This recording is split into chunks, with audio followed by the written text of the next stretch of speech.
हाय दोस्तों, आज की वीडियो में हम लेकर आए हैं एक मजेदार कहानी। और इसी तरह के वीडियो को सुनने के लिए हमारे चैनल DM कार्टून वीडियो को सब्सक्राइब करें, लाइक करें और अपने दोस्तों के साथ शेयर करें। चलिए अब कहानी शुरू करते हैं। गोल्ड मेडल वाली बहू। सपना के पिता एक गरीब किसान थे। माँ पिता खेत में काम करते तो पीछे से सपना गांव के बच्चों के साथ हॉकी खेलती। एक दिन शाम को सारा दिन खेलती रहती है, ये नहीं कि छोटे भाई को संभाले। माँ पता है, मैंने आज हॉकी में पास के गांव के लड़कों की टीम को हरा दिया। अरे वाह वाह मेरी बेटी, शाबाश। ये ले के रुपया, जा जाकर टॉफी खा ले। सपना खुशी से पिता के गले लग जाती है और बाहर चली जाती है। अरे तुम इसको बिगाड़ रहे हो, मैं ना इसकी शादी ही करा दूंगी। ऐसा कैसे शादी करा देगी? हाँ, अभी तो उम्र खेलने की है। माँ बड़बड़ करती वहां से निकल जाती है। लेकिन शाम को उन लोगों के घर कुछ लोग आते हैं। अरे राम सुखिया, जरा ये तो बतलाओ, सपना के बारे में क्या सोचा है?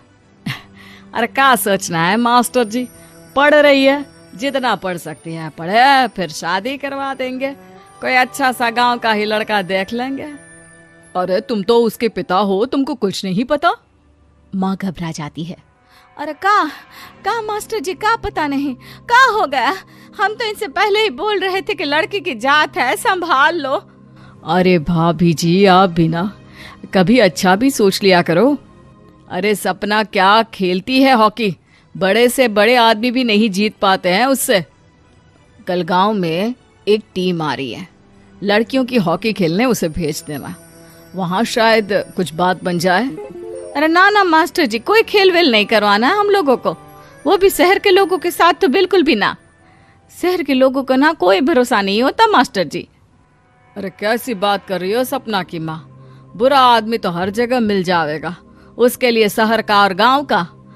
हाँ मास्टर जी, हम लोग तैयार हैं, कल आ जाएगी सपना वक्त से। माँ के लाख मना करने पर भी पिता सपना को हॉकी टीम के लिए भेज देते हैं। शाम को सपना वापस आती है, लेकिन लटके मुंह से। और क्या हो गया, मार खाई हो का? कौन मारेगा हमें? कोई मार वार खाकर नहीं आए। अरे फिर शकल पर 12 क्यों बजे हैं, बताओगी? देखो माँ, आप समझोगी नहीं, बताकर फायदा क्या है? अरे बिटिया रानी, हम तो समझेंगे ना, हमें ही बता दे। सपना पापा के गले लग जाती है। पापा, मैं ना सिलेक्ट हो गई हूँ भारत की हॉकी टीम में खेलने के लिए। अरे वाह, ये तो बहुत ही खुशी की बात है मेरे बच्चे। फिर मेरी गुड़िया काहे परेशान है? पापा, मुझे दिल्ली जाना पड़ेगा आगे की प्रैक्टिस के लिए। माँ जो सारी बात सुन रही होती है, जोर से चिल्लाती है। एक पैसा नहीं है मेरे पास, समझे? कुछ नहीं दूंगी। शादी के लिए लड़का फाइनल भी कर दिया है, कल्ले का बेटा, वो शादी कर लेगा तुमसे। सपना पिता की ओर देखती है। अरे देख सपना, खेलने दिल्ली जाना है तो सिर्फ इसी शर्त पे कि आकर कल्ले से बेटे से चुपचाप शादी कर लेगी, बोल। अरे ठीक है ना, कल्ले का बेटा तो बहुत ही समझदार है, सरकारी नौकरी है उसकी, मान गया वो तो सपना शादी कर लेगी। सपना भी धीरू, जो कि कल्ले का बेटा था, उसे जानती थी। वो मन ही मन सोचती है कि शादी तो वैसे भी होनी है, लेकिन माँ की ये शर्त मान गई तो जीवन जीने का एक मौका तो जरूर मिलेगा। हाँ, मुझे मंजूर है। तो कल मैं उन लोगों को बुला लूं? पिता और सपना दोनों एक दूसरे को देखते हैं। अब माँ ठीक है ना, बुलाने की क्या जरूरत है, वो लोग पसंद कर रहे हैं ना मुझे, वही ठीक है। बस आप तो मेरा दिल्ली का बैग पैक कर दो। सपना दिल्ली जाती है, दिल्ली टीम के लिए खेलने के लिए। सपना खूब अच्छा खेलती है और गोल्ड मेडल जीत कर आती है। जब वो गांव आती है तो उसका जोरदार स्वागत होता है। हर कोई सपना सपना चिल्ला रहा होता है। और सपना के पापा, तुम्हारी बेटी ने तो गांव का नाम रोशन कर दिया है।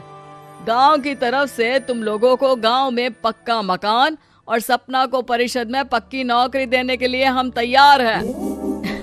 अरे वाह वाह, पक्का मकान, ये तो बहुत अच्छी बात है, लेकिन सपना की नौकरी नहीं चाहिए हमें। हाँ, कैसी बात कर रही हो सपना की माँ, लड़की की नौकरी रहेगी तो अपने पैरों पर खड़ी रहेगी, किसी के आगे झुकने की जरूरत ना पड़ेगी। अरे चुप रहो, हम तो नौकरी ना करते हैं, पर मजाल है कि किसी के आगे झुके हो। ना ना, हमारी बेटी नौकरी नहीं करेगी। पिता लाख समझाते हैं लेकिन माँ नहीं मानती। और फिर वो दिन भी आ जाता है जब सपना को अपने कहे अनुसार लड़के से शादी भी करनी पड़ती है। ससुराल में। ए बहू, तू रोज रोज सुबह कहाँ जाती है? घर का सारा काम निपटा कर कहाँ भागती है? माँ का घर तो पास ही है, वहीं निकल जाती है क्या? नहीं माँ जी, मैं हॉकी खेलने जाती हूँ, मुझे खेलना पसंद है। खेलना पसंद है? अरे कैसी बात कर रही है बहू, शादी के बाद तो कोई लड़की खेलती फैलती नहीं है, वो घर का काम काज देखती है। सपना कुछ नहीं कहती। वो एक रोज कमरे में अपनी अलमारी ठीक कर रही होती है कि तब सुनो, वो जो लटक रहा है ना, क्या बोलते हैं उसे? मेडल। सपना पति की बात सुनकर खुश हो जाती है, उनके पास जाती है। मैं सोच ही रही थी कि तुमने कभी पूछा क्यों नहीं। ये मेडल है, मैंने जीता है, पता है, हॉकी में। बड़ा मैदान, बहुत से लोग, 2 टीम और फिर शुरू होता है जुनून। पता है, लगता है जैसे बस जिंदगी यही है, खेलते रहो, भागते रहो, दौड़ते रहो और लक्ष्य को पालो। सुनो ना, मैं ना भारतीय टीम के लिए खेलना चाहती हूँ। माँ, यहाँ तो आ जरा। सपना हैरान हो जाती है कि ये क्या हो गया, पति अचानक से माँ को क्यों बुला रहा है। हाँ बेटा, क्या हो गया, काहे गला फाड़ रहे हो? माँ, ये सपना क्या कह रही है? अरे बीवी तो बोलती ही रहती है बेटा, लेकिन क्या हो गया, चिल्ला क्यों रहे हो? ऐसा क्या बोल दिया इसने? माँ ये बोल रही है कि इसको खेलना है भारतीय टीम के लिए। सपना डर जाती है। नहीं माँ जी, मैंने कहा कि मैं चाहती हूँ कि वो मैं बोला था ना, शादी के बाद कोई खेलता नहीं, घर का काम काज देखता है, लेकिन फिर भी। नहीं माँ जी, ठीक है, मैं घर का काम देखूंगी, कल से मैं खेलने भी नहीं जाऊंगी, माफ कर दीजिए। सपना पति की तरफ देखती है जो माँ की तरफ देख रहा होता है। उसे गुस्सा तो आता है लेकिन करती भी तो क्या, सास के सामने कैसे पति की क्लास लगाती। अरे बेटा, अब क्यों घूरे जा रहे हो बहू को? माँ, अभी इस बात का फैसला करके जाना, वरना ये तो तेरे कमरे से जाने के बाद मुझे। अब चुप हो जाइए आप, छोटी सी बात का बतंगड़ मत बनाइए। छोटी सी बात? बहू, ये कोई छोटी बात नहीं है। जो लड़की दिल्ली के लिए गोल्ड मेडल ला सकती है, वो देश के लिए भी तो गोल्ड ला सकती है ना। हम लोगों को किसी चीज की कमी नहीं है बहू, घर का काम तो कोई भी कर लेगा, लेकिन देश का नाम रोशन करने के लिए सपना चाहिए। जा बहू, तेरी ट्रेनिंग का सारा इंतजाम तेरे पति ने कर दिया है, जा खेल और देश का नाम रोशन कर। सपना की आंख में आंसू आ जाते हैं।